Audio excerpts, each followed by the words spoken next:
All right, so I'm reading Dr. Victor Davis Hanson's The Dying Citizen: How Progressive Elites, Tribalism, and Globalization Are Destroying the Idea of America.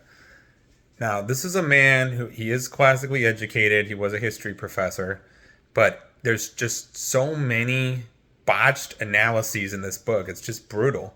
It's really cringe. All right, so I want to just point out some examples. So he mentions this quote: this reappearing European ideal of an independent middle class, originally agrarian rather than of subservient peasantry, became the American ideal, at least until recently. All politicians still praise the middle class, but few recently have sought or found ways to preserve it in a radically changing globalized world. The result is the emergence of a new American peasantry, of millions of Americans who own little or no property. The new majority has scant, if any, savings. 58% of Americans have less than $1,000 in the bank. A missed paycheck renders them destitute, completely unable to service sizable debt. Most of what they buy, from cars to electronic appliances, they charge on credit cards. The average charged card indebtedness is over $8,000 per household and over $2,000 per individual, paid through monthly installments at average annual interest rates of between 15 and 19%, at a time when most home mortgages are usually below 4%.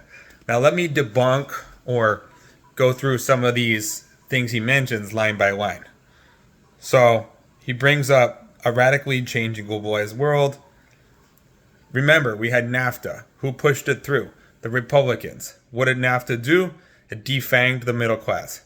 It sent hundreds of thousands or even millions of high wage or middle income factory jobs to third world hellholes like China, India, Mexico, where they do not have strong labor protections, they do not have high wages for workers, they do not have adequate environmental regulations. And again, who championed the undoing of the middle class, the unhinging of the industrial backbone of the United States? I think you can blame that on conservatives, you can blame that on corporate leaders, and you can blame that on the North American Free Trade Agreement. All right, let's keep going. 58% of Americans have less than $1,000 in the bank. I think this is includes many complex social factors. Look, being wealthy, that's a culture. Being poor, that's a culture. And most sociologists would agree that the environment with which you're raised in, it really shapes the way you approach money in life. Rich kids are taught to be rich. Poor kids are taught to be poor. And again, being rich includes certain financial approaches in life.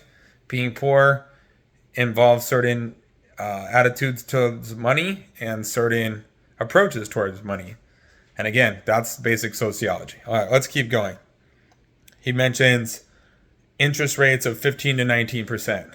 Look, corporations make money hand over fist by having high interest rates on credit card loans.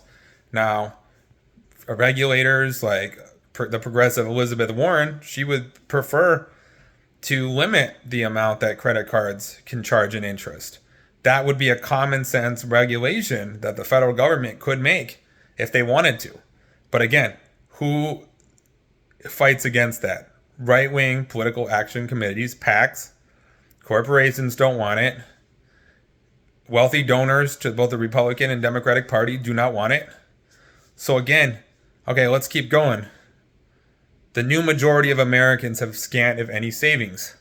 When were Americans doing really well financially? Oh, wait, that was the 1950s, when the highest percentage within a century of American workers were unionized. Again, globalization, the farming out of industrial jobs to China, India, and Mexico, that hurt the middle class.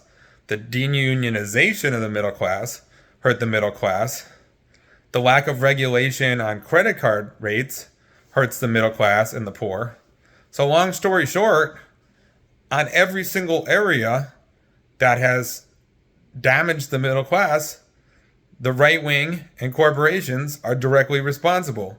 And on every issue to help the middle class, liberals, the left, the Democratic Party have been unable to make inroads because of the obstacles Republicans and the right wing have put in to making reforms.